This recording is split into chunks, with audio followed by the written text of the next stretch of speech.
Like the video, subscribe my channel and press the bell icon to get notified. नाम है हबिया। हबिया नाम के English में स्पेलिंग बनते हैं HABIYA। हबिया नाम का इस्तेमाल लड़कियों के नामों में होता है। हबिया नाम लड़कियों के लिए मखसूस है। हबिया नाम का मजहब मुस्लिम है।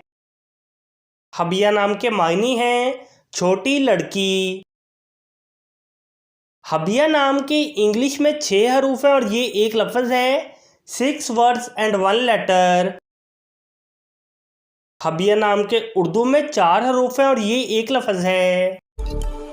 अपने नाम का मीनिंग जानने के लिए कमेंट बॉक्स में लिखिए। चैनल को सब्सक्राइब कीजिए, वीडियो को लाइक और शेयर कीजिए। Thanks for watching.